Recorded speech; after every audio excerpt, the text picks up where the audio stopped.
Good morning, everybody. Today, what are we at? Day 8. Day 8. Woohoo! We're so close to the end, and well, it's sad and it's exciting all at one time. So much learning has happened. All right, so let's see how we're going. I'm just going to jump onto Facebook because it has been a bit slow with going live, and I want to make sure that it has gone live. It's telling me. Yeah. Events. Here we go. Here we go. Yep. All right. I'm in here. Beautiful. All right. If you are in the Facebook group, can you just give me a chat so that I can this. Hello, Casey. Thank you very much. Looks like here we go. We're all just I think it's popping up for people a little bit slower the last few days, which is interesting. I apologize for that. Morning, Deborah. Ahoy there, Jenny. I like that. Okay. Getting in the travel mode. All right. So here we go. Now, I again will introduce the lovely lady here, and I will sit back and learn because we haven't done any road schooling yet. I'm a bit excited about the prospect of it occurring in the near future, but it'll be good to learn some tips and tricks from someone who's done it. So, Felicity here has 2 sons, and what's interesting about this for people that are watching and who watch on recording is that Felicity is coming from the point of view of having one child, Blaze, who has been homeschooling since October 19, and her second son or eldest son, Chase, who is now grade 7, was in mainstream schooling. Oh, he's in year 8 now. Yeah, he's back at school now. Well, that's right. When you were road schooling, he was year 7. Yep. He's in year 8, and he went out of the mainstream school system to go road schooling and then has gone back in. So she actually has the experience from both sides of having a school kid that you take out for a period of time and a homeschooling child that you just continue your homeschooling with, and how those both look different.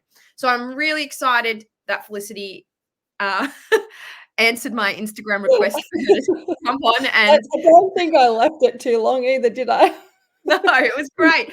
I was very excited. I'd been looking for someone to talk about road schooling and came across her, and I'm really excited to have her on the summit. So without further ado, I'm going to be quiet and I'm going to put Felicity's slide up and she can take over. Thank you. So thank you for that wonderful introduction, Macaulay. That was awesome. So as most of you know, today I will be talking about road schooling, giving you a little bit of our experience, some of my tips and advice from our travels around Australia. So a little bit about us. We're a family of 4, and last year we embarked on a 9.5-month-long journey around Australia. We packed up our caravan, our ute, the boys, and took off. Can you please be quiet? Sorry, I've got a little one in the background. So yeah, we traveled all last year. We basically left with no plans. My husband took that 12 months, well, not quite 12 months off, but yeah, so we could do that. So when did we decide to do all that? The kids were at school. So even though I've homeschooled Blaze since 2019, he actually attended school for prep and grade 1. And it was during these times that we spoke as a couple and decided that we wanted to do something with our kids once they were a little bit older and could remember the experience and understand it and get a bit from it. So by the time 2020 rolled around, COVID, all the pandemic happened, we were actually grateful that we weren't quite ready. We'd started to update the vehicle, and we were in talks of looking at caravans. Then we had to make a decision about school. Obviously, by this time, we had Blaze homeschooling, but Chase was still at school. He's a very academic kid. He's very sporty. He loves his football, his athletics, his swimming, you name it, he did it. So we actually gave him the choice of when we'd go. We sat down and spoke to him. We gave him two options. We either go for his grade 6 year, or he can finish grade 6 and we go for his grade 7. Now, I'm really, really thankful that he chose to go his first year of high school, because lots of natural disasters happened up here in Queensland, like flooding and all those sort of things in the Northern Territory and WA. So I was grateful that Chase was determined to A, graduate primary school, and B, he was really keen to do like school leadership stuff. So we thought that would set him up for being sort of mature and understanding when we travel. So that's why we gave him the decision of when we'd go. Then we decided to look for a caravan, obviously. We bought secondhand. It was only 3.5 months old, actually. So we had the one that's in the picture here on the slide, was exactly what we were looking for, brand new. But when it came up on Facebook Marketplace, we jumped at it and went down to the sunny coast and picked it up. So we were able to do a couple of dry runs with it, just locally and out to Charleville. So we sort of had an idea of what to pack, how to pack, and things that we probably didn't need to take around Australia with us. So yeah, it was sort of a family decision to venture into road schooling. And it gave my husband a break from his work as well. He's worked for over 15 years with the same company and was working like 12, 13-hour days. Some days, or some weeks, I should say, he was doing 7 days a week, at least, with on Sundays. Sorry, my phone. At least on Sundays, he was like doing a minimum of 7 hours. So not only was doing this trip going to give him some leave from work, it was also time for us to connect as a family. He rarely got the chance to come in and attend sporting events for the kids, school events, because of his work commitments. So let's get into packing for road schooling. So obviously, when you're traveling and you've got a vehicle and a caravan, there are a few things that you need to be mindful of. The number one thing, and I haven't listed it as number one, is weight. So your vehicle and your caravan have a combined total mass that you can carry or tow safely on the road. The next thing is space. How much storage is in your caravan? What do you need for general living while you're in a caravan away from your home? We didn't sell our home. Obviously, I'm in it today. We decided that we would get a house sitter in for the time that we were away, because we wanted to have a home base so that once we'd done our trip, we had somewhere that we could return.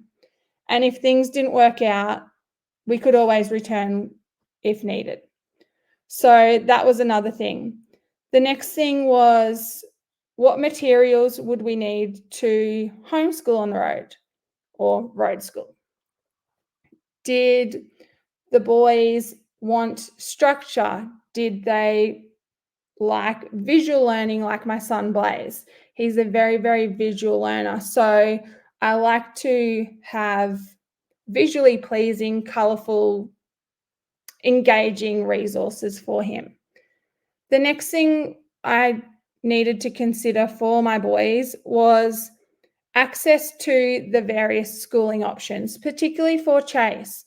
Obviously, he's used to mainstream. He's used to structure. He's used to the kids even saying, like teachers, sorry, and the kids in his class being told the answers for their learning. So when you get an assessment, schools set out exactly what they want the kids to say and how to say it. So obviously the two boys are completely different in those aspects. Blaze is very hands-on visual, whereas Chase, he's fine with structure. He actually thrives off structure. And I don't know if that's a good thing or a bad thing sometimes, but anyway, he's a teenager, so I tried to do what was best for both the boys. That led us to the pros and cons of, did I want digital stuff for them or did I want hard copy stuff? So we did a little bit of both. I combined both. Blaze is used to using digital, and we also had hard copy stuff, keeping in mind that I had to reduce our hard copy items because of weight. Our setup, we could only tow a maximum of 6 ton. So that's 3 on the ute and 3 in the caravan, which sounds like a lot, but by the time you consider tear weights of vehicles and caravans, and then add in your clothes, your food, and you and the kids, it adds up quite quickly. So for that reason, we decided that we'd probably take more of a digital approach, which came with it the costs. The cost of having iPads for the boys to use, the cost of internet and phone access, because, we didn't have it in our budget for Starlink. Then we sort of had to consider the costs of, well, if we're going to subscribe to a service like Yuka or something like that, is that worthwhile paying that monthly subscription if we're not going to have access to that constantly because we don't have Starlink? So, we decided to quickly that we incorporate both. So we took a few hard copy things, as you can see in this image here. We've got some notebooks, travel journals, English workbook, and then we've also got some art supplies.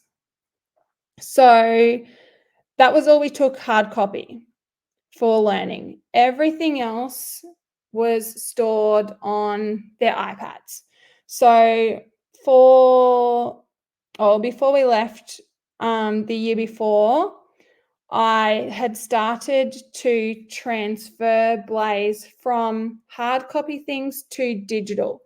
So that meant getting him used to using an Apple Pencil, getting him used to using technology to access his textbooks, his workbooks, all those sort of things. And then, so that was fine. And then in the new year, sort of as a graduation from primary school, we got an iPad set up for Chase as well to take on the trip. So he was fine with technology. He's used to using laptops and all that sort of stuff at school. So he was used to using digital curriculum from being at school. Obviously, having Blaze already registered. Hi, Beverly. We had no reason not to register Chase. I was used to what was required for Queensland registration. So I found it quite easy to do up a similar plan for Chase, only with more appropriate things for his learning and his capabilities. During school, Chase is an A and B student. So all through primary, maths, English, you name it, he was A's and B's. Even his effort was A's and B's, which was amazing. We don't put emphasis on his grades, but he put emphasis on himself for those grades, which was fine. So yeah, so that's what we did.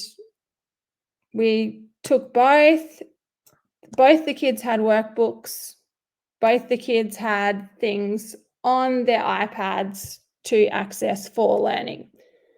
But if I just jump in, so people that are not in Queensland know, Queensland is one of the states where you can stay registered when you travel. So you remain registered as you go along. Yeah. So we actually, thanks, Macaulay. We actually, when I submitted, because we had our house still, I submitted Chase's plan because we hadn't left. I submitted his plan as we were at home. Then I got an email from HEU actually saying, because you're traveling, can you please send us your car registration? That will cover you for that period. And so I did that. I just sent them the car registration and that was it. The state that it was registered in, obviously Queensland.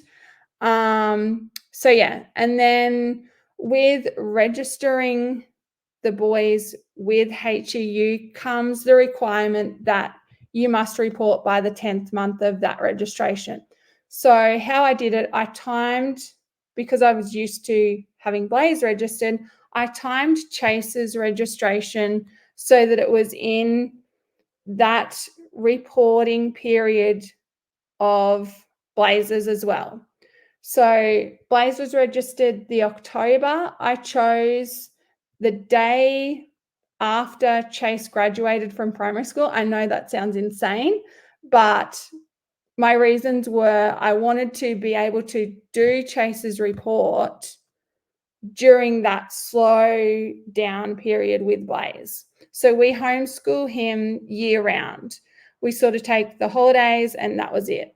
So that was my main thing. It was like, I don't want to have to be stressed over reports if we're somewhere that by Christmas or whatever, that we were in a rush and that sort of thing.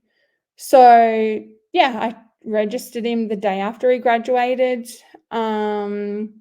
with a modified plan that I'd already done for Blaze. So they had already in their incorporated traveling things. I didn't stipulate what dates we were going or how long we were going for. And that's probably what led to my change of heart with having Chase registered during our trip. So obviously we've all got struggles. We all have those bad days, but not only was there tears from me, there was tears from Chase. He was used to structure. He was used to all that sort of stuff, which leads me to our eclectic approach. So as I mentioned, the boys learn differently. Chase likes structure. Blaze loves the freedom. He's used to the freedom of learning what he wants, when he wants, how he wants, which is hands-on and visual. Chase really, really struggled with that approach. And because of how structured the mainstream school is where we butt heads a lot. So we got to as they say, the magic 6 weeks, we were in that 6-week period from when we left to, this time. And it was like, nope, this is not working. You're not a kid that is used to taking things flexible or whatever. So we tried a few things. We tried some Education Perfect, but that led me to not continue on after the trial because of internet access. As I mentioned, we didn't have access to Starlink. We just took a portable Wi-Fi. So we carted this around, and it's just like a mobile phone, only it had a data SIM in it. So when we didn't have telephone access, there was no phone access. So I realized pretty quickly that things like Yuka and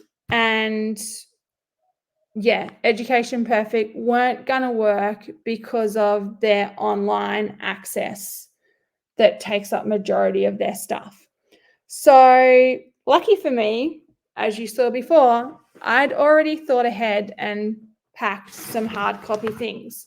So this is how I packed the kids' homeschool hard copy stuff.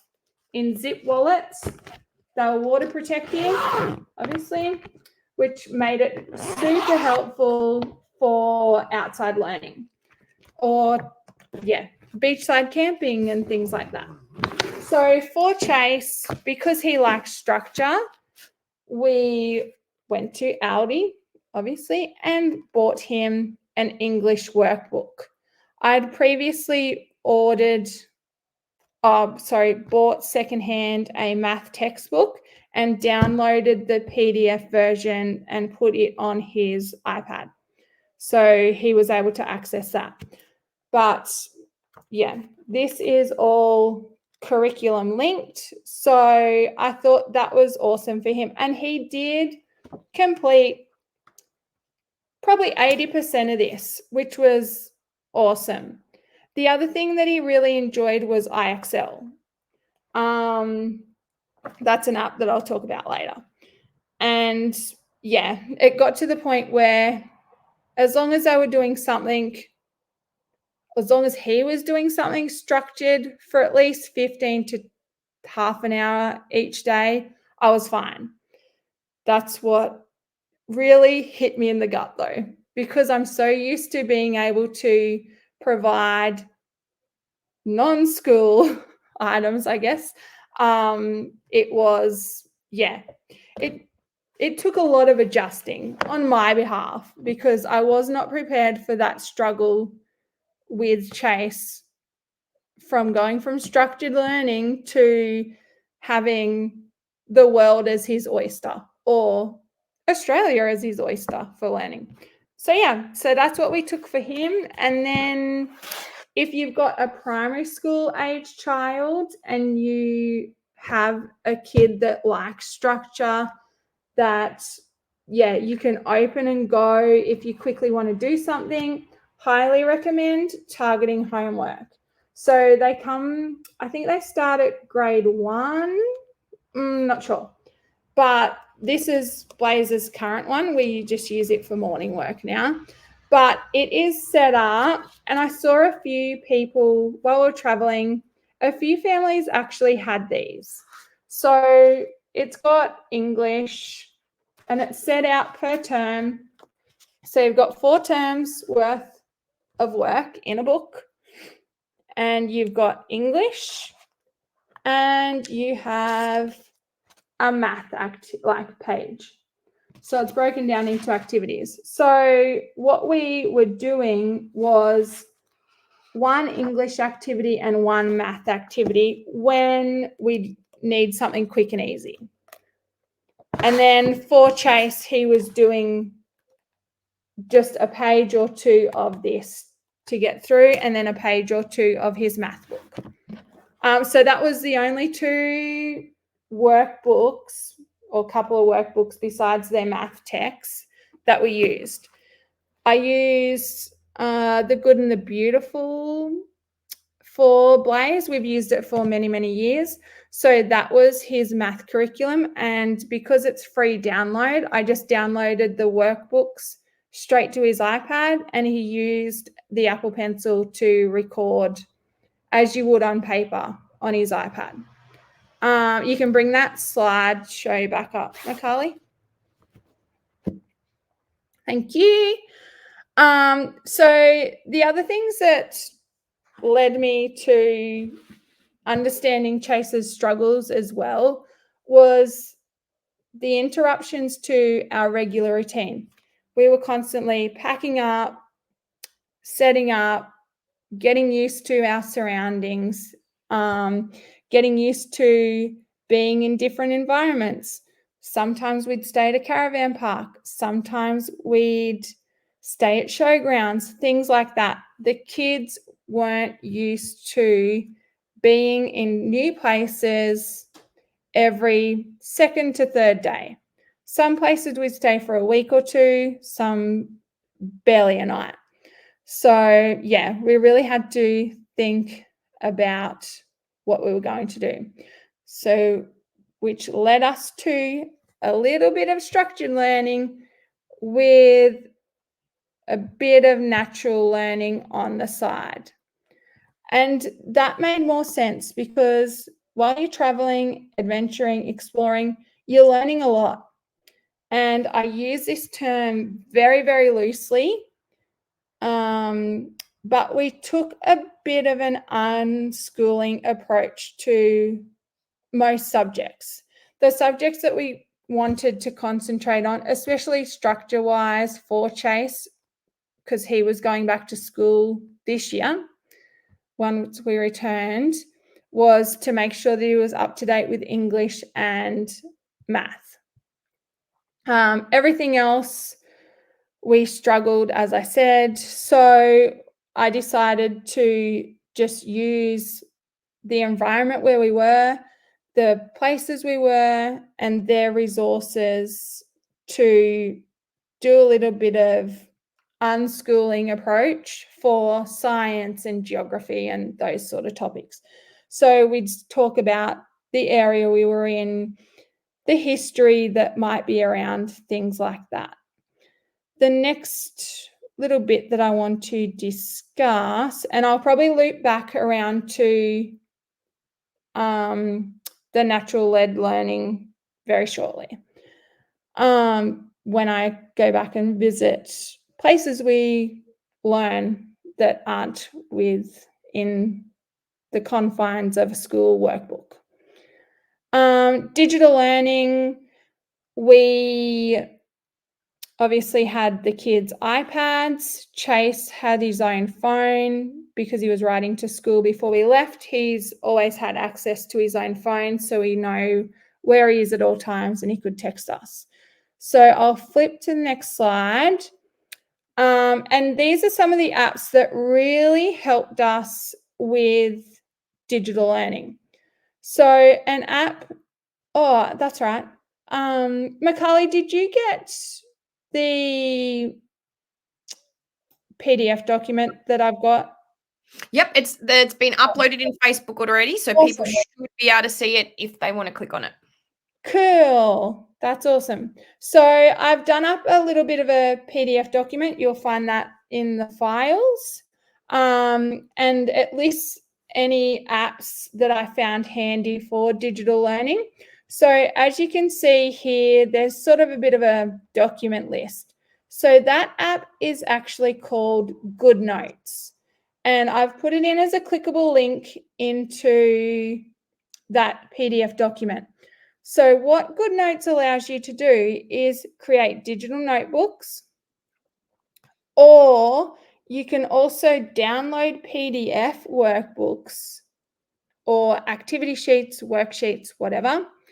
And using an iPad and a pencil, you can actually write directly onto that PDF document, which is super, super handy. We didn't have to take miles of notebooks, anything like that with us.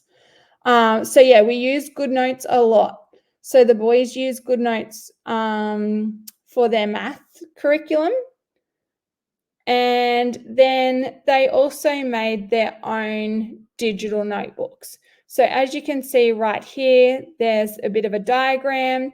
So Chase took it upon himself, and I didn't ask him to do this. We'd stayed at a few farm stays, caravan parks, whatnot. So he actually took it upon himself to come up with his own farm stay.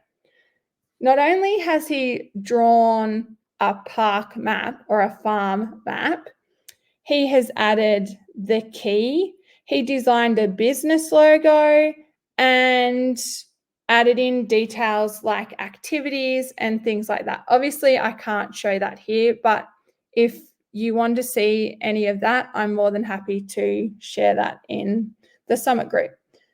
The other thing that they used this for was journaling or creating like copy work. They were right into copy work. So we were reading books, and yeah, they just find a passage to copy and copy it down.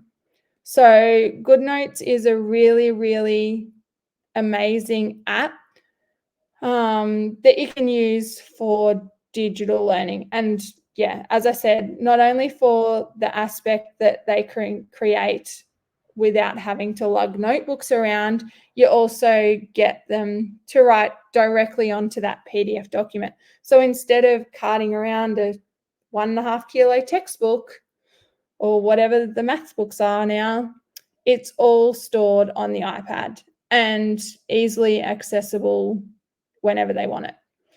Another learning app that we used a lot, and I was actually surprised at how much we actually used it, is Seek by iNaturalist. So it identifies plants and animals using the camera on your phone or your iPad. Not only does it do that, it also shows you a list of fauna and flora located where you are on your travels. So it'll come up with a list of most commonly seen animals, whether it's snakes, butterflies, birds, you name it, it's there. Not only does it do that, but, and I can't remember where I found it, it also has challenges, monthly challenges within the app that allow you to take a photo of something for the challenge. And once you've got 5 photos or something like that with it, I can't actually remember, it gives you a badge to say that you completed that challenge, which is pretty well science covered right there. And they don't even realize that they're learning about that sort of stuff. So we used it on our hikes, especially when we were in states where we were unfamiliar with the environment and animals that call that space home. Another app that we used a lot is Prodigy. So that's the lovely orange square with the P in the middle. It's an awesome math game. You've got Khan Academy for the older kids, but there's an actual app for the younger ones called Khan Academy Kids. Blaze used that a lot. He likes the games. He did outgrow it, but that was okay. He knows what he likes, and yeah, sometimes he just enjoys the games. So Khan Academy is free, and you can also access Prodigy for free, and Seek by iNaturalist is a free app as well. So those 3 are free. GoodNotes, I think, was about $20, but we only had to pay that once because I've got it on family sharing. So once I downloaded it once, it was on all devices that have that app. The next one that we used after our struggles with Chase was IXL. So the days that he wasn't really feeling bookwork, I had him do 15 to 20 minutes on IXL. That was his learning for the day. They don't need a hell of a lot while you're traveling because there's a lot of reading, a lot of everything, really. There's a lot of things that you do without realizing. The other app that we loved was BorrowBox. We didn't have to cart around novels on novels on novels on novels. You've got access to audiobooks, magazines, and ebooks. So this was awesome. We did a couple of novel studies with the kids that related to the area that we were traveling. So Blueback was one, and there's a couple others that I can't think of at the top of my head at the moment. So yeah, we listened or read using BorrowBox a lot. So the boys both have local library memberships. And then we also joined, prior to leaving, we joined neighboring libraries as well. And while you're traveling, libraries often have visitor memberships too. So you should be able to jump on their website or Google whatever town you're in, whatever library's close, and access online things. So those apps are definitely our main ones. Obviously, traveling, you use WikiCamps or Camps Australia, but these ones we used a lot for learning. Okay, back to another slide. So we'll come back to our eclectic approach and let's talk about driving days.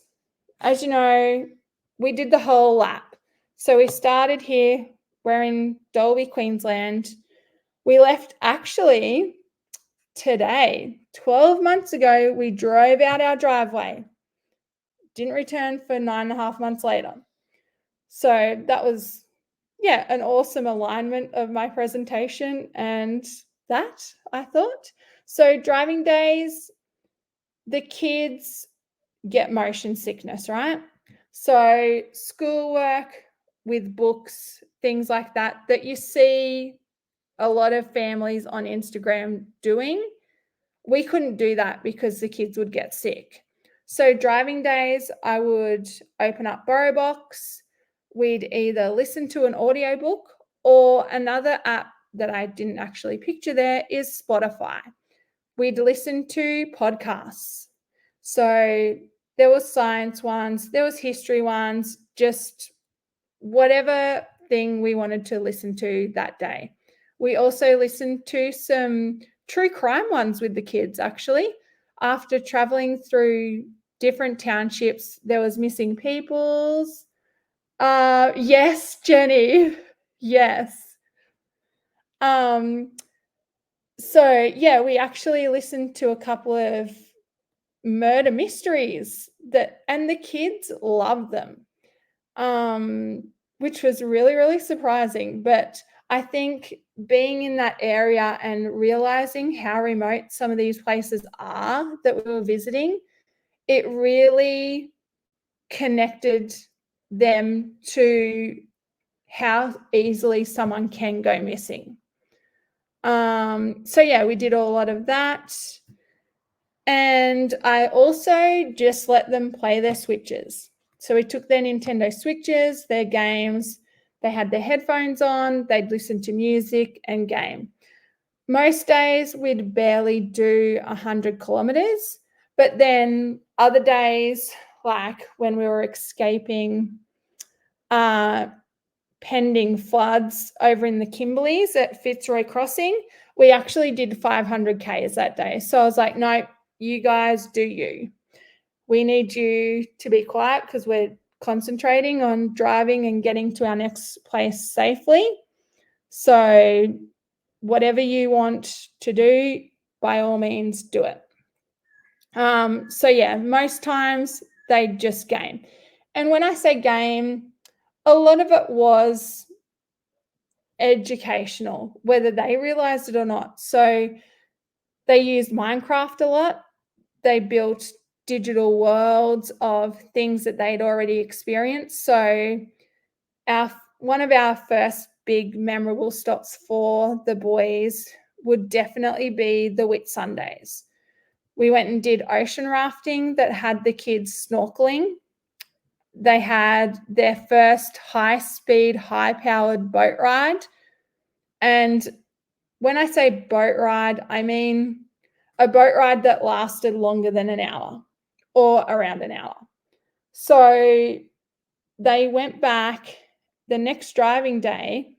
The pair of the boys actually created their own coral reefs in Minecraft.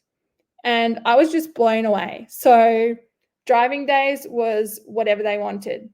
And they'd usually tell us too. Obviously, they were 12, and 10. So they generally know exactly what they want. And as you can see here, we did a few different things. You can see them sitting at our table in the caravan doing their travel journals. That was another thing that I had them do. So I'll show you that in a sec. So that was one of my daily requirements, was travel journaling. Not only was it getting them writing practice, it was also collecting memories. So when we get home, if they ever want to go look back on our trip, they've got their travel journal for how they were feeling, what they enjoyed, maybe what they didn't enjoy, because there was a lot of places that they were bored out of their minds. And that was fine, because you don't have to be doing something day in, day out. You don't have to do experience on experience on experience to make the most out of a lap. And that was what was important to us. We looked at a lot of experiences and they were just well out of our budget. So because we were taking so long to road school, we didn't budget the trip, but we had a budget for experiences that we would do along the way.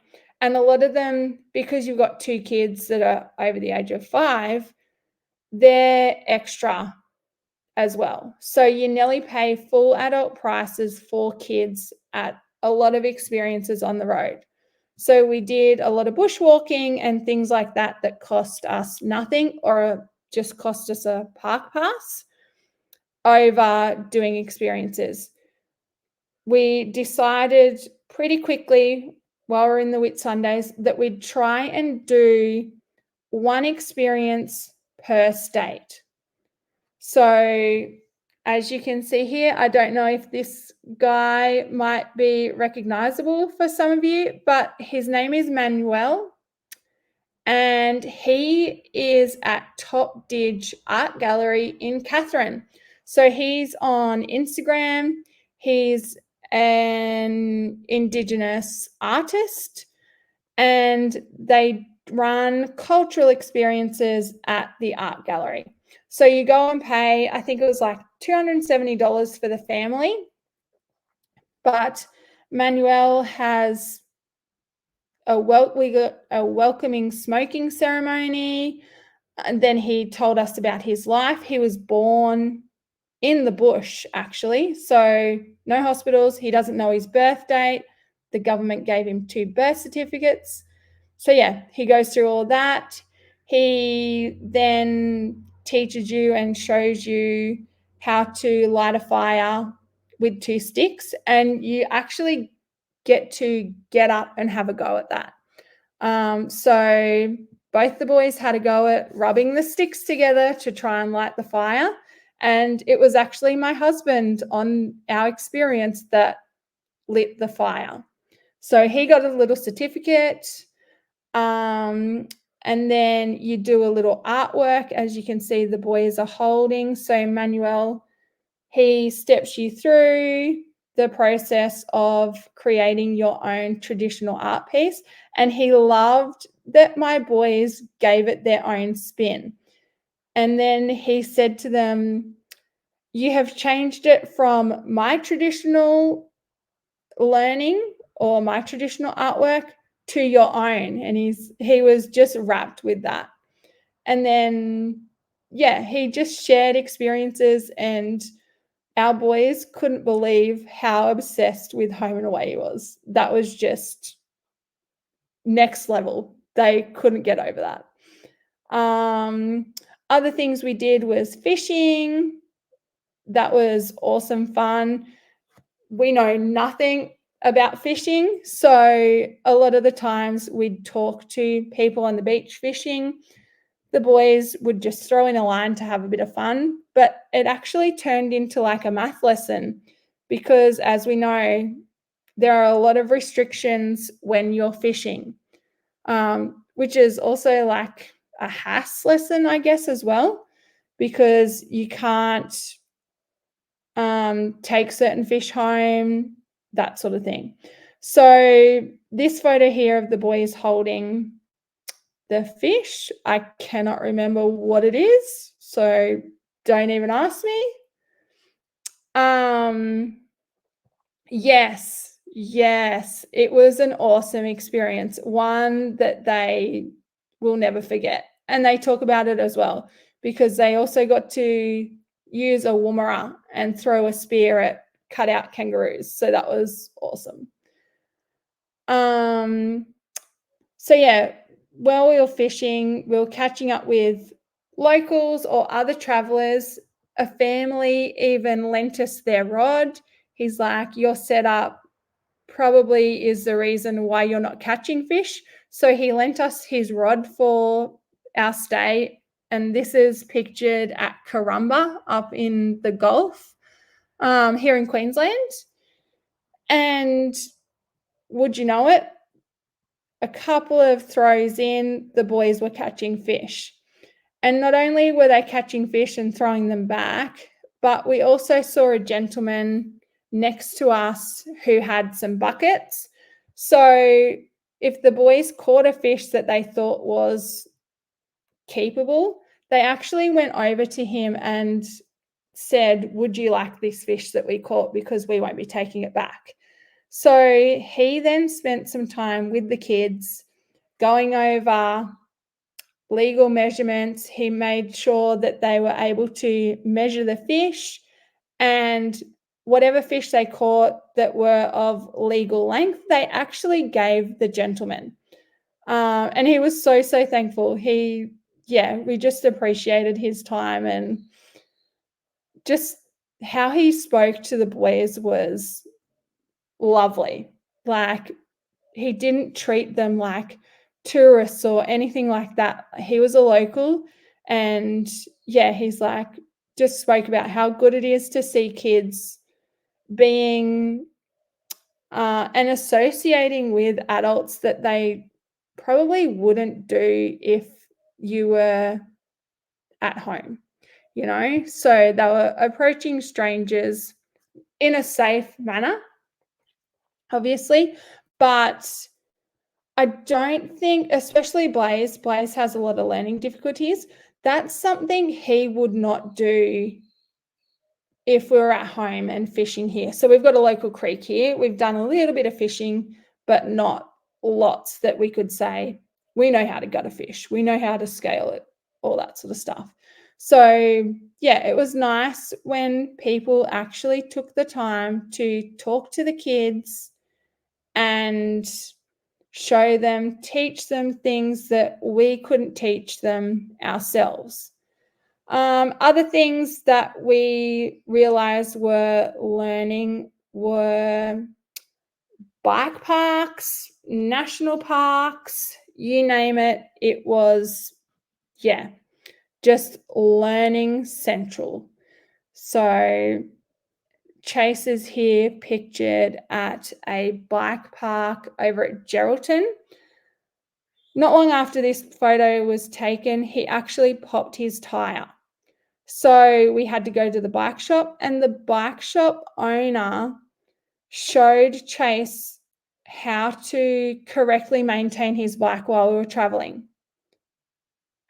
They so are. We met so many lovely people while we were fishing, and We tried to fish as much as we could, but sometimes we weren't able to because of the seaweed. So a lot of times we just caught seaweed. But anyway, it was still fun. The kids loved it. And my husband would spend time at free camps showing Chase how to set up the line and stuff like that. So yeah, not only are they learning how to properly measure fish, but they're also learning the proper setup.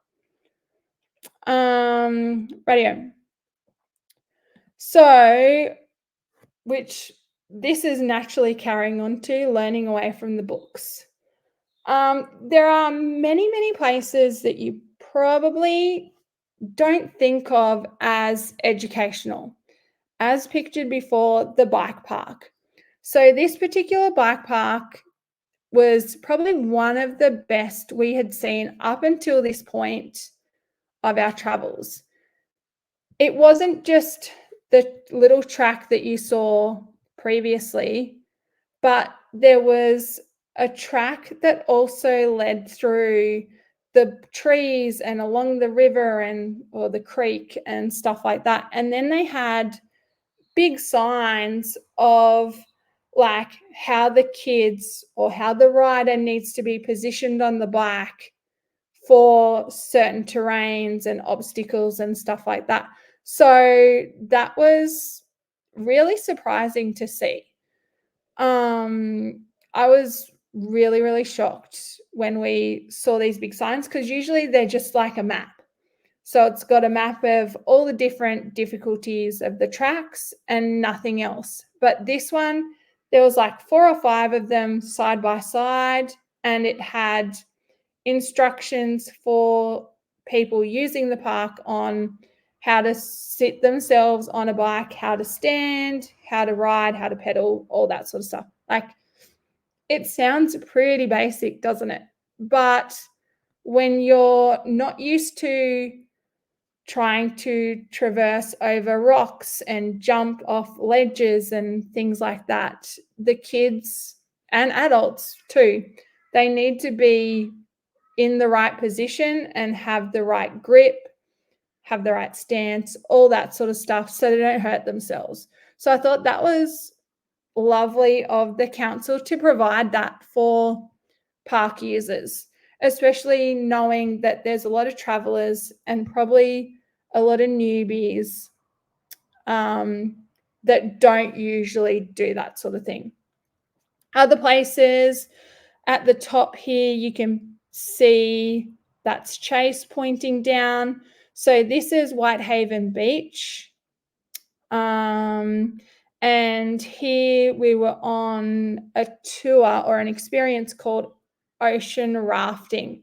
So ocean rafting took us to Whitsunday Island. We hiked up to this hill inlet, and the skipper or the crewmate, the deckmate, he was our tour guide, and the skipper drove our boat. So we were dropped off on one side of the island, hiked up, and then the other crew hand actually gave us a talk about how it was only ever women allowed on this beach because this is where they actually gave birth. They also spoke about how the islands around the Whitsundays were the grocery stores for our Indigenous peoples. So they get not only their food, their water, but also medicines if they weren't feeling great. So and all that's now protected because it's all a national park, which is amazing because your fees or the ticket that you buy actually pays for the park pass as well. So we can ensure that that's left for many more generations, hopefully.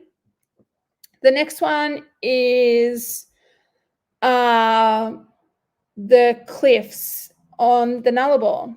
So a lot of these sort of visitor stops, they're signposted, but they also have, and you can sort of see it there in the picture in front of Blaze, but they have infographics.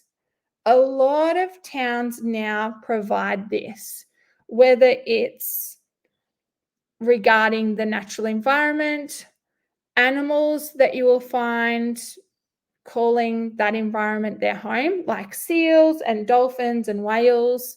But also in the middle of townships, you'll often find history plaques. So definitely highly recommend during road schooling taking a stroll, stopping at all the stops. You probably don't want to. You're probably like, let's just get to the next destination, but it's worth it. These kids come to me so many times with things that I don't remember, and I'm like, hang on, where was this? What were we doing? Go back to the start. So yeah, those sort of things. National parks, obviously, that's another good one. They've got lots of information, but yeah, it was awesome to see. Yes, and that's where I am leading to. Other ones is science centers. This picture down the bottom here is SciTech in Perth. We went there and the kids had a blast. We also did the one in Canberra. I can't think of what it's called at the moment. But anyway, Questacon, that's it. You've got your museums, your art galleries, all those sorts of places that you commonly think of for learning. Now, I will talk about Jenny's comment, which is going to your local visitor information centre. That is one place that I did not think the kids would get so much information from as what they did. So before I talk about that, I will show you something. The kids, this is an essential from me. It's a must-have. And shout out to Deb, my friend from homeschooling, Deborah Hayes, you're a gem. She recommended the Australian Adventure Passport. So what you do is when you're in a new town, you stop, you visit their information centre, and you get a stamp. So this is an awesome keepsake for the kids. So, and each place, if they don't have a stamp, they sometimes like you could go to the post office, or we have a lot of handwritten ones as well. But each place has their own design, and we filled this book. So we got stamps from experiences like museums, zoos, all that sort of stuff. And yeah, that was cool. And some of them are dated. So there's one. Might be, I don't know where it is now. Oh yeah, so in Rockhampton, when we crossed the Tropic of Capricorn, they've actually got a stamp and they changed the date in that. So yeah, and a lot of places also have, not only can you get your passport stamped, but when you're doing things like crossing the Nullarbor or driving the Bathurst track, like Mount Panorama, they've got certificates that you can buy for the kids. They're only a couple of dollars. So yeah, there's those keepsakes as well. We got certificates for the Nullarbor. We got, yeah, the Mount Panorama one and a couple of others as well. So those are awesome keepsakes too. But yeah, definitely recommend these. And not only while you're there getting your stamp, these books are like $10, so cheap as. Both the boys had one, and they come with a plastic sleeve, so they're not going to get ruined while you're traveling, because I had them in my handbag all the time. Or if they weren't in my handbag, they were in my ute, because, yeah, they were just within easy access. But a lot of visitor information centres have outstanding displays. So Marimbula, for example, just plucking one from the air, it's known for oyster farms. So they had an oyster display from what happens at the beginning of the process to the end of the farming process. Other ones had Indigenous.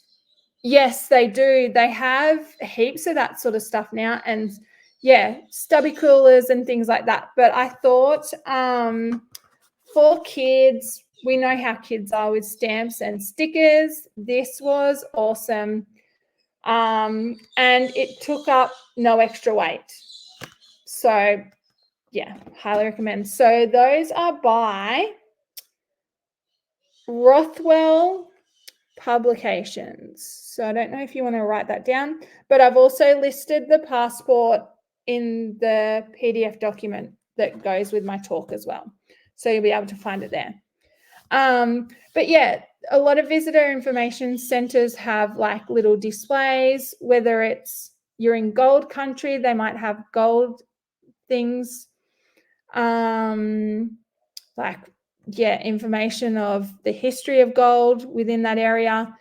They'll also have samples that you can look at and purchase if you want. The other things are they've usually got displays of things that are known for that area. So let's do Karumba, where we're fishing. Barramundi country up there, you're in the Gulf.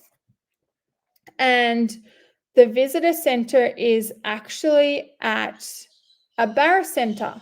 So it's free. You just walk in. There's interactive things from the life cycle of a barramundi to why they set up like funds and groups and associations to do with barramundi. They also have farmed barramundi there as well, so you can go and watch, you can go and feed them. That obviously costs money, but yeah, you can pretend to fish for barramundi, those sort of things. Others have sporting information. So Torquay, in Victoria, they've got like the surfing history and things like that. It's just unbelievable what a lot of these information centers have. They also, like, nowadays, because we're wanting more of our First Nations history, they've also got traditional Indigenous seasons and all those sort of things as well. So there's like big displays of the seasons. So if you go to Northern Territory, for example, we know that they don't actually have the seasons that we do. They've got dry season and wet season. But yeah, these displays tell you what happens during those seasons and the months that they run for. So yeah, and it's got all their local language and yeah, just amazing. And it's majority of it's free. Otherwise, it's only a couple of dollars per family. So highly recommend the passport and visitor information centers. So yeah, all that sort of stuff leads to some epic learning. And I will show you, I think I've got Chases. I think it's Chases. Yes. So a lot of these learning outside the books comes back to nature journaling. And I think this was covered in the art session.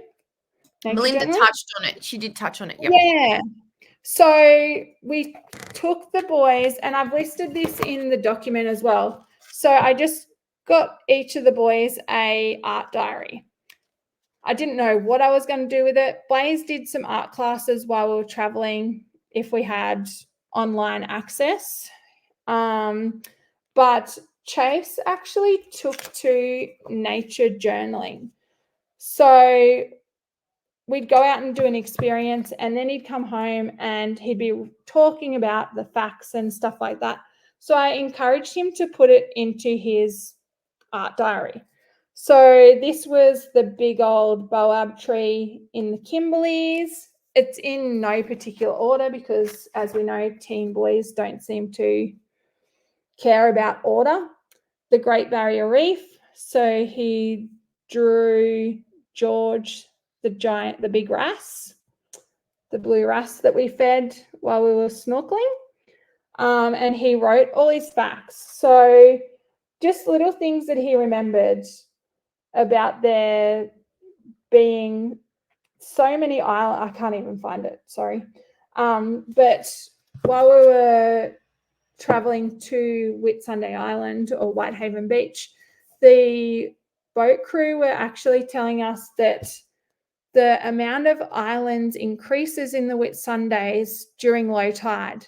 During high tide, a lot of the islands get covered by the water. So those are the sort of things that Chase chose to add. He then also did a humpback whale one, which was awesome. We saw a lot of humpbacks. And that in itself was an encounter that just took the boys' breath away. We were over in WA especially. So the first encounter in WA with a humpback whale was while we were at Broome. And we were at a boat ramp and they heard this whale before they saw it. When they looked up, the whale was 50 to 100 meters off the shoreline. Like, they were just amazed that they got so close to a whale.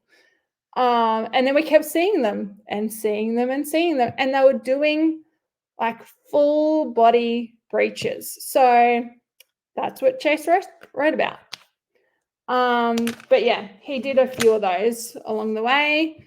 We did some notes about shells, so notebooking about shells, what they're used for, just those sort of things that getting out and adventuring opened them up to. And then once we got home to the van, they were able to jot it down as best they could. So it was like there if they want to return to it later on down the track, which I thought was really good because I didn't force them to do it and they actually enjoyed completing those tasks. I'll show you. Oh, there it is. Sorry, I've got stuff at my feet here. This is a travel journal. So they're from Adventure Awaits, I think is the website, but just bear with me.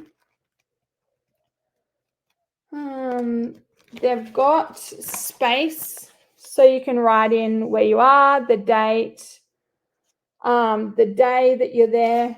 I didn't have the boys do this every single day, especially for places that we were staying for, say, a week. I got them to do it at the end. But if there was an epic adventure or experience that we did, like the cultural experience at Top Dig, then I got them to do its own individual entry. So they wrote the entry, and then because I'm still not settled back at home, there's a space and the kids want to print photos that we took of our trip to put in their travel journals. So yeah, I'll get to that one day. But you could always go to like Big W or something and do that. And then, yeah, places would give out handouts. So we did an Oh Dear farm stay and we took a sugarcane tour. And she does a lot of school excursions and stuff like that. So she's actually created a quiz for the kids to complete while they're doing it, and then a colouring in. And yeah, information centres have animal colouring in and information sheets for them, or yeah, just general information on specific things for that area. So highly recommend getting out, getting away from the books, going to a visitor information center, because they will tell you all the good spots for families, which is lovely. They were so, so helpful. They give you maps, you name it, they're knowledgeable. I haven't met a volunteer at a information center ever. Yes, it does. And that's why I wanted to take the art diary, because I thought, oh, that's everything covered. Thanks, Beverly. So yeah, we used, for their report at the end of the year, I actually used a lot of their nature journaling for samples. So as requirement for Queensland registration, we need to provide samples of work. So I used not only their nature journals, but their travel journals as well, which was, great, because A, they're doing a lot of work without realizing it, and B, they've got something that they can go back to later on down the track and have a look at it as a keepsake. The other thing that is away from the books, but it's book related, is libraries. Go, if you're somewhere that you're not familiar with, go to their library. Our local library has these little kits. So they come in a zip wallet. This one is a STEM kit. This particular one I got for Blaze the other week is for Scratch online, so coding. They also usually have activity packs and literacy packs. So if you've got younger kids than what my boys are, and you want to maybe take them to the library for story time or whatever, see if they've got these packs, because majority of the libraries are more than happy to have visitors borrow a couple of these packs if you're staying there for a while to take back to your van. So the literacy, the STEM one, I'll show you what the STEM one includes. It includes an activity sheet and instructions. And then it includes like laminated cards for creating and coding, all the instructions for different projects to do within that. The literacy ones, and I didn't grab one of those, sorry. The literacy ones have a picture book in them, and then they've usually got some sort of activity or three. Some have more, some have less. That will link back to that book. Yeah. So they do, libraries hold story times. They have access to computers. If you don't have a laptop while you're traveling, you can access their computers. The libraries, as I mentioned earlier, also allow visitor memberships, so you can access their online things. So you can utilize learning programs for the kids online, and ebooks, magazines, you name it, the library has it. They've got movies, more than a wall of movies usually. So if you've got a TV in your caravan, there's a good chance that it will probably have a DVD player in it as well. So you can borrow all those sorts of things. But they are awesome for activities. They're awesome on rainy days or those stinking hot days, because one thing we learned about traveling was the different environments, the humidity.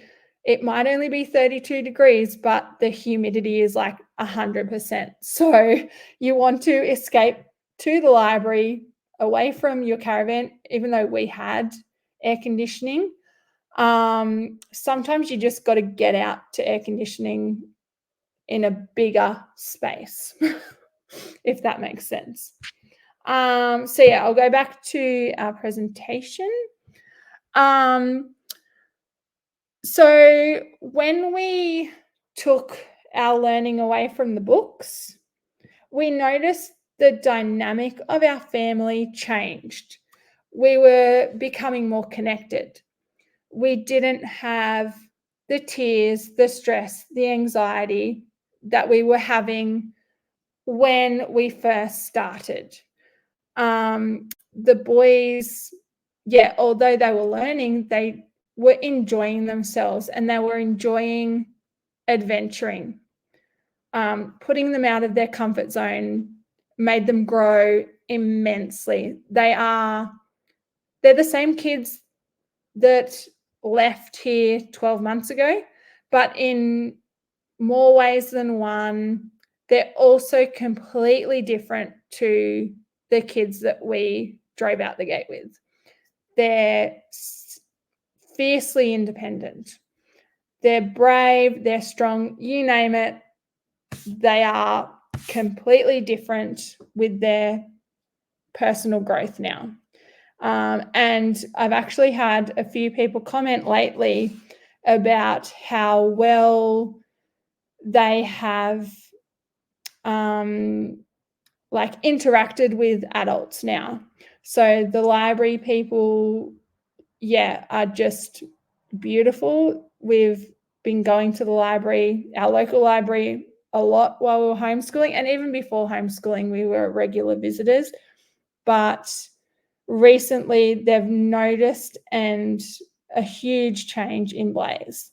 And yesterday was not the first time that they'd expressed the massive difference that our lap around Australia has made to Blaze as an individual. So that was awesome. It also opened up my husband's eyes to what it is like to homeschool, because as we know, a lot of the dads are the ones that are out working, don't we? So they might be gone, whether it's a 9 to 5 job or a 12-hour job like my husband. They miss a lot of things. And I don't think my husband, and he'd happily admit this, he didn't realize the amount of effort that we make for our kids to make sure that they've got a decent quality of education, I suppose, like that we are giving them the best shot at life as an adult, life as an independent little human being. So yeah, that was nice. He struggled a lot in the early days because he was working 13-hour days. So we often wouldn't see him for very long. And being in a 21-foot van, which is like drawbar, the front of the drawbar to the back of the van was 8.5 meters. The interior of the caravan was about 6 meters. We were not used to having him with us 24/7 in such a small space. So yeah, we pretty quickly had to learn how to live with everybody. Should I say that? I don't know. But yeah, it took some. It's the truth. It's the truth. It is. So yeah, it took us, they say, we've watched all the Travelers. They say, give yourself 6 weeks. And while it didn't take us 6 weeks to get used to being around each other 24/7, it took us a lot longer than what I thought, to be honest. I thought we'd be fine, whatever. But yeah, that was difficult at first. Did we want to head home early from our travels? No, it didn't get to that point where we were arguing or anything like that. Yes, it was, Jenny. Yes, it is a huge change when dads are home, isn't it? Like, it just throws out your whole routine sometimes. Like, the kids are like, what is going on? How come dad's home? And then traveling as a family full-time for 9.5 months, there was not one day that we spent apart that whole trip. You pretty got to, mixing up my words. You've got to pretty quickly get used to each other's quirks and find a way to live with each other's quirks, should I say. It was good. So we are a completely different family. We are closer than ever before. And a lot of people will say traveling makes you or breaks you. And I am so, so happy that it made us a better family unit. Which then leads me to, I'll just skip forward to here and just quickly talk about this, because being connected as a family has also helped us settle into life at home. So now my husband's back at work. He's not working as many hours, which was a huge, huge change, because he's a site supervisor at a local quarry here. So some mornings he'd be gone at 3:30 in the morning. Other times he'd leave at 6 or a more reasonable hour. Some days, while he was meant to finish at 6 o'clock at night, I'd be still getting a message at 7:30 saying, sorry, job's not done yet. I won't be home until probably 8 o'clock. I'll message you. He's now home pretty soon after 5 o'clock. And if it's not 5 o'clock, it's generally only till 6. So he's showing up at Chase's football training and things like that. And I don't know that he'd do such a thing if we didn't take that time to travel as a family unit. If we didn't have those struggles, I don't think he would have realized how much he actually missed in all those early years prior to us traveling. So that was a nice little bonus, I suppose you could say. Getting to really know each other.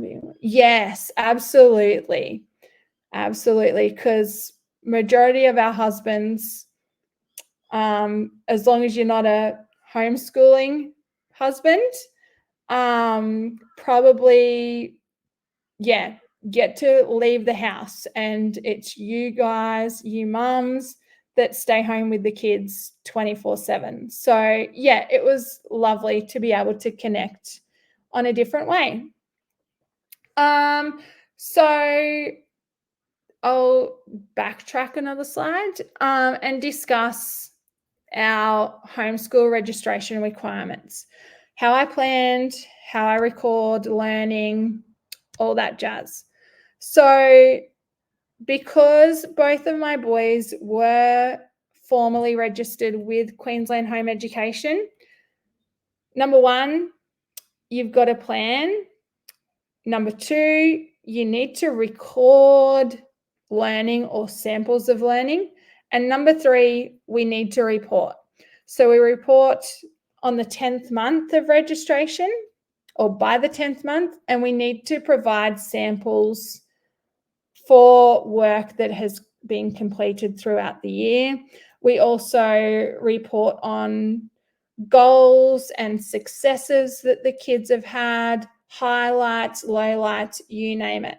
So I've used this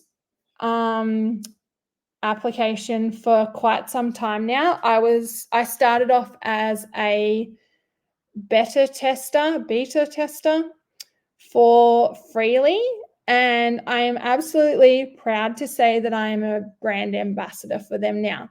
So as we can see here, I've got a bit of a screen grab. This was from this week. Yes, this week. So in Freely, I use it to plan topics that we're going to cover. I upload our digital curriculum, and then I can create activities that match that curriculum. Macaulay, do you want to just expand this slide so people can actually have a better look at Freely? Thank you. So yeah, Freely is amazing while traveling. It's digital.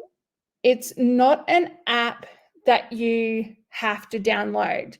So it's a web-based application, which is super, super, super handy while you're traveling. So I use it not only to help me plan for my registration, but this is where I record all our learning. And because a lot of our learning was away from the books, Freely made it super, super easy to do that. So you can add activities. On this screen here, I don't show you that, but if you go to my Instagram, I have a few reels and stuff like that on how I use it.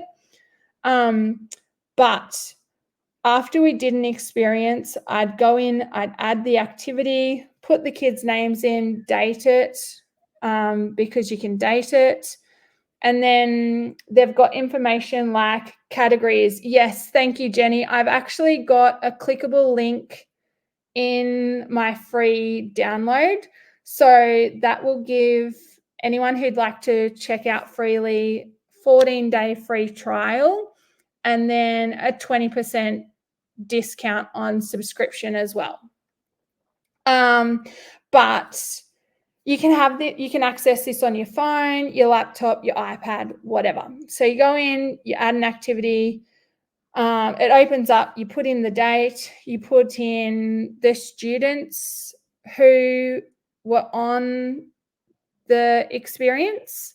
So for instance, I've got us all listed, but as you can see, I've only got Blaze listed here because I still use it for Chase now, but Blaze, a majority of Blaze's stuff, or all of Blaze's stuff is here.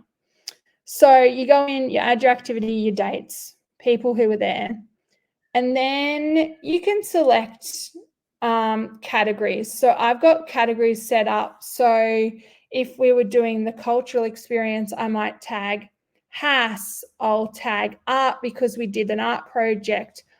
I also tagged PE because the kids were out there throwing spears and woomeras and all that sort of stuff. So you can tag that. And I also have a category set up for samples.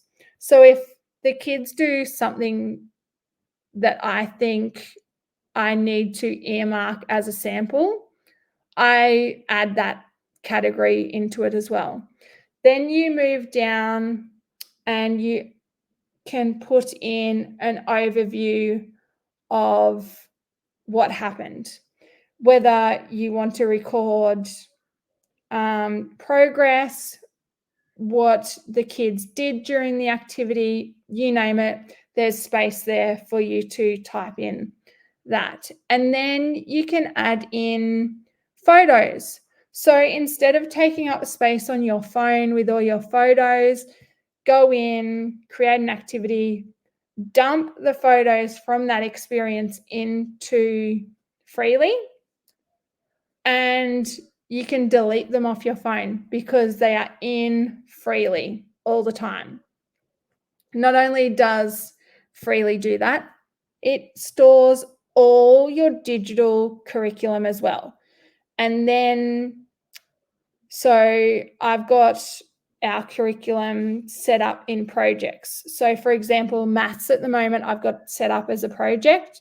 I add Blaze's course book in, and then I can allocate activities to certain pages of that document.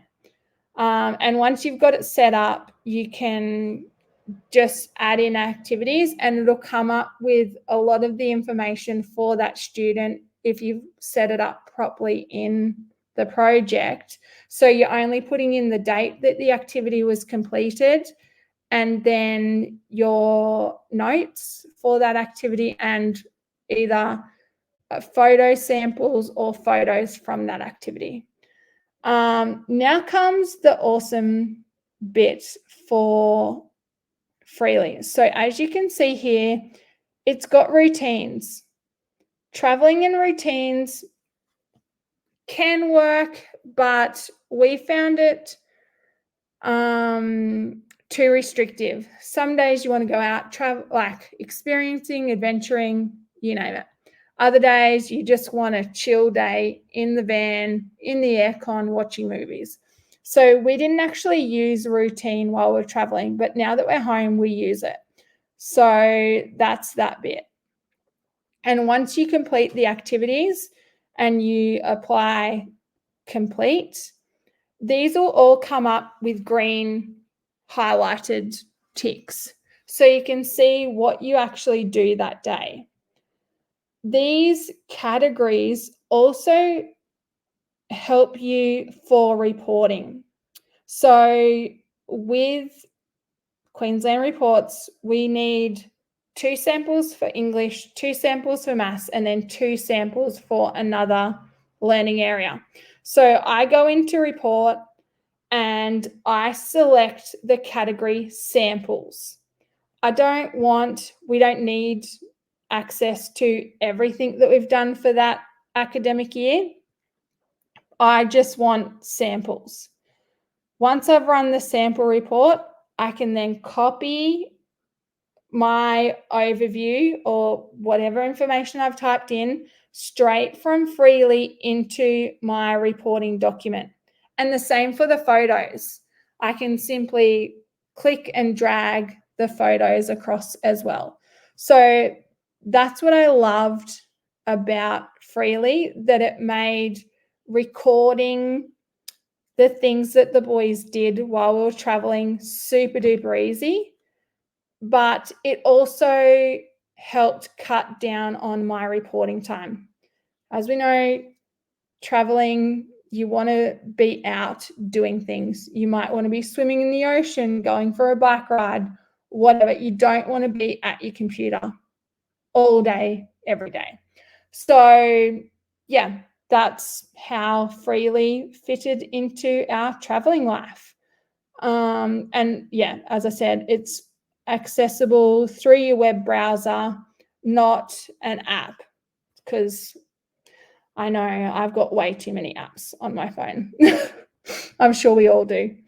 So yeah, and as I mentioned to Jenny's link here before, there is a clickable link for a 14-day free trial and a discount because that's part of my brand ambassador deal. So yeah, go on and try it. If you're looking for a new way, if note taking might not work for you, or you are really, really hopeless like I was and had paper everywhere, definitely do Freely, because I find now that after we've spent 9.5 months in a caravan, I am a minimalist. I came home and bagged up so much stuff that we left here, and I'm like, donate it, get rid of it. So yeah, Freely helps with less paper clutter, which for me leads to less stress and less anxiety. And I was able to input things while we were doing them as well. So that was awesome. Which leads me to home time. So as Macaulay mentioned, Chase was at school and he's already back in school. We were still on the road when I decided that I probably had to contact the school before the new year to get him on the list. We've got a couple of private schools here, but only one state high school. So I knew I had to make contact them with regards to him enrolling and what we needed to do because we were still traveling. So they sent me out some paperwork for him that I had to submit he was able to choose his subjects and things like that. When we got home and the office was open, I had to go in and arrange for an entry interview. Because he wasn't able to transfer because we took him out and homeschooled him for the year, we actually had to do an enrollment entry interview. And that had to happen before he was actually allowed to be enrolled at school. Even though we're in the boundaries of that enrollment, he still had to go have one. So we were actually lucky enough to score the deputy principal that has just spent 5 months traveling himself. He got back the day before he had his interview with Chase. So yeah, we weren't sure what the interview was going to entail, but we'd already done our expression of interest to have Chase enrolled. And with that came letters for sporting programs and things like that. So I had to be extra creative, obviously taking that 12 months off, with what Chase did that would be able to connect back to applying and being a successful applicant for sporting specialist programs.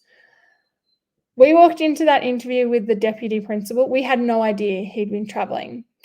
And he sat down and he assumed Chase was transferring from another school. So we're sitting there and he goes to Chase, "So how many lessons did you do?"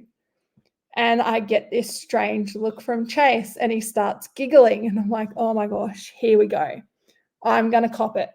I'm going to cop it because I've removed my son from schooling for 12 months and this teacher is going to rip me a new one, maybe. But anyway, Chase said, "We didn't do lessons." I could have died. My stress, my heart, oh my gosh. And then he turns to me and he goes, "You didn't do lessons?" And I said, "Well, we didn't do classroom lessons." And he's like, "What do you mean?" And I said, "We were actually traveling around Australia in a caravan." And he's like, "Okay, so I've just spent 5 months traveling. Let's not worry about the areas that you'll struggle with because I can guarantee that you won't have setbacks.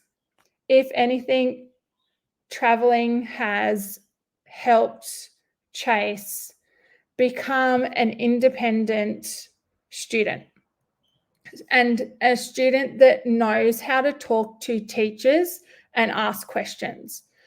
And my heart rate slowed. I was like, oh my goodness, this couldn't have gone better. And I couldn't have asked for a better person to have interview Chase for his enrollment. So we spent 10 minutes in that interview.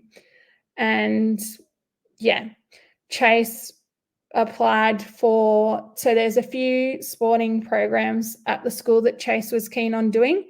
He did, before we left in primary school, he was in the Rugby League School of Excellence program, and he was also the captain of that program. So school captain for Rugby League Excellence. So he was super, super keen to get back into that side of school.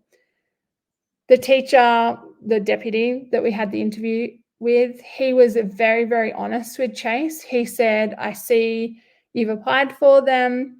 A couple of them are full. You may not know until day 8 if you've got a position within those classes."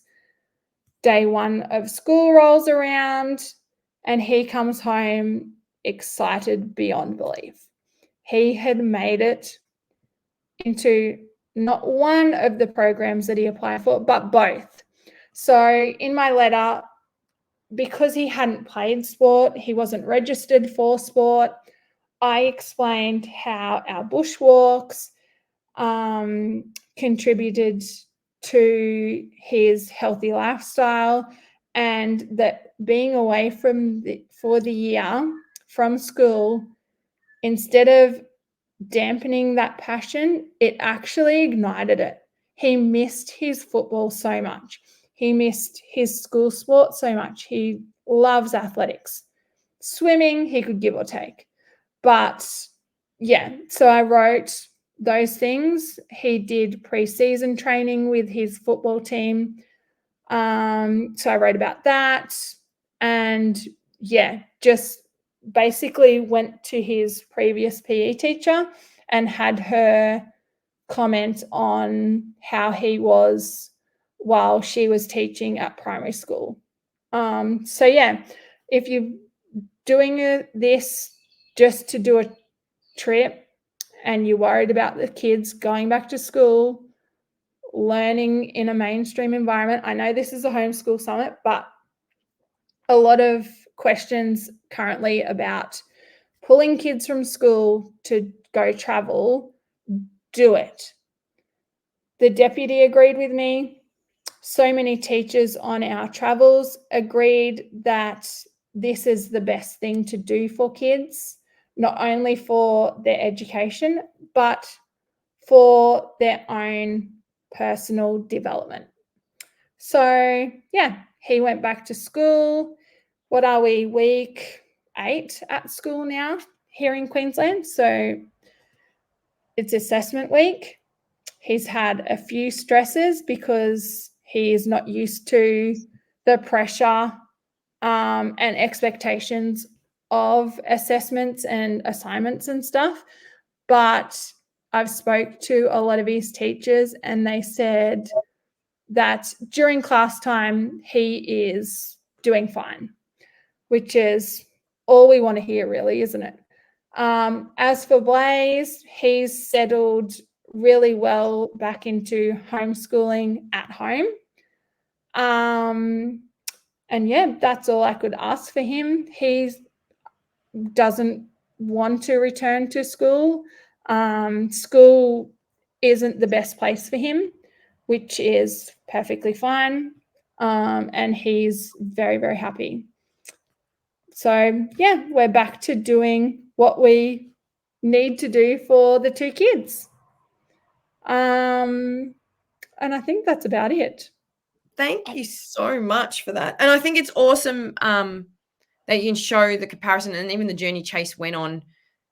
Well, by the end, you were saying we were doing so much within the learning within just life, and he got comfortable with that. But you had to understand that was a big transition for him. Yeah. And actually, a recent thing. So I took Blaze. It's an event out here run by our library called Words Out West. And the sessions, I booked them while we were traveling as well. But one of the sessions was with a guy called Outback Mike. And he's an adventurer. He's been on Alone Australia. Have you heard of that show? Yeah. It's on SBS. So yeah, they're thrown into somewhere pretty secluded and isolated, and they got to fish for their own food, hunt for their own food, provide their own shelter using leaves and stuff like that. And we watched his presentation. Like, he got off a boat, he hand carved this canoe from timber and sailed for 50 days along the Great Barrier Reef, starting at Townsville and going up to the Cape.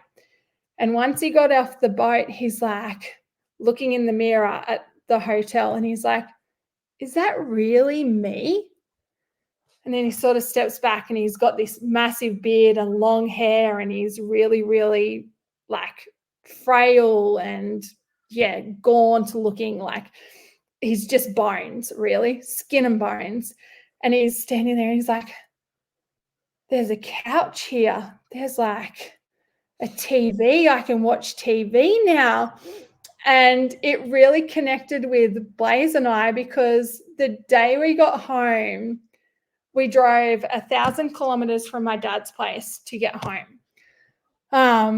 We had a few things happened. Christmas Day, we were in a hailstorm. So we just wanted to get home. My ute was damaged. The caravan was damaged. We hooked it.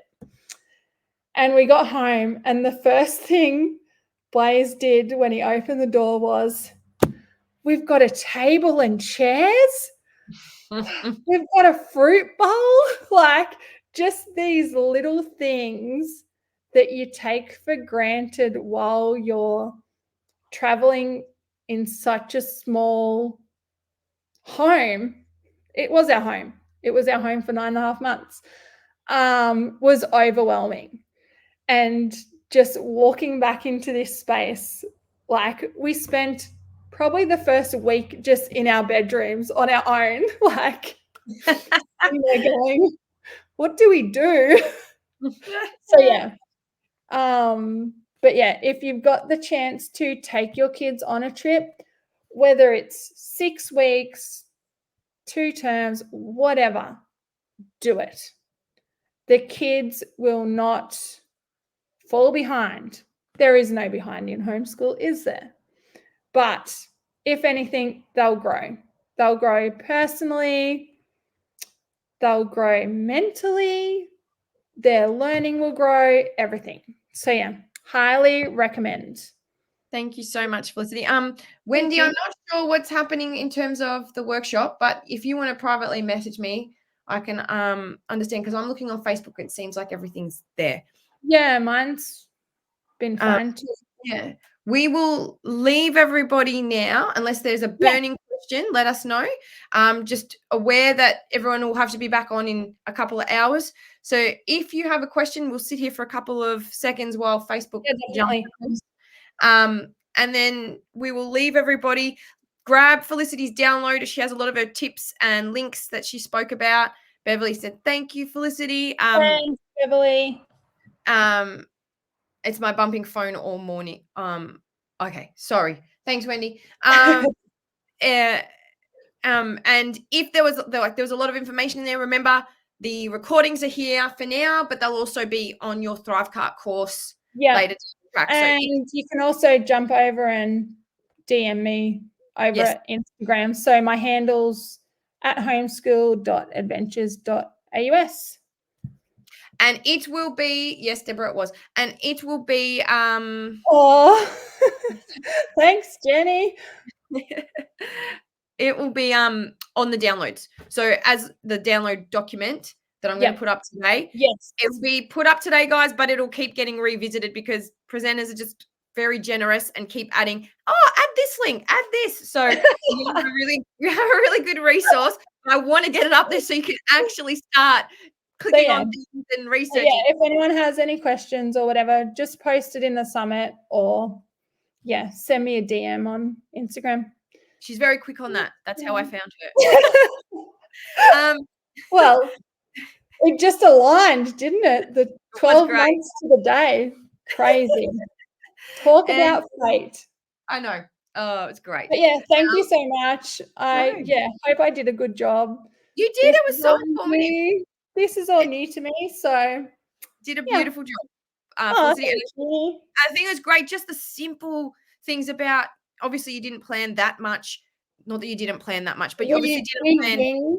We winged a lot of it. Like, majority of the trip, we were booking places like 2 days ahead. Or we'd just rock up to somewhere and be like, do you have room? Like, we had one that allowed you to be on the ground, because there's only so much you can do in Google or online without being on the ground and knowing exactly what it looks like and how it feels for the family. And that was the last thing, and it's in my link too. I forgot to mention, I used Chat GPT, so that's the free AI thing.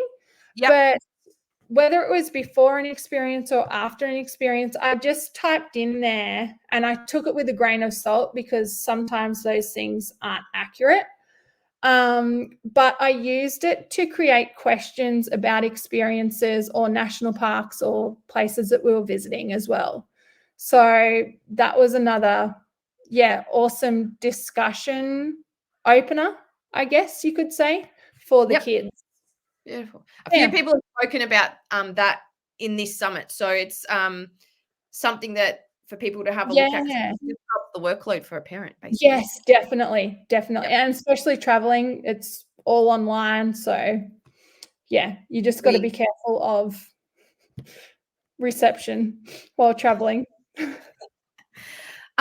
Thank you, everybody. Thank you for joining us. We're going to be doing our STEM workshop with Jelena at 2 p.m. Jump on next. Yeah, and I think it's a great one. Awesome. Linking everything together to make it authentic learning is always fun in STEM or STEAM or whatever you call it these days, because they've added arts to it. So see you at 2 p.m. and thank you so much, Felicity. Thanks, Macaulay. Bye, everyone.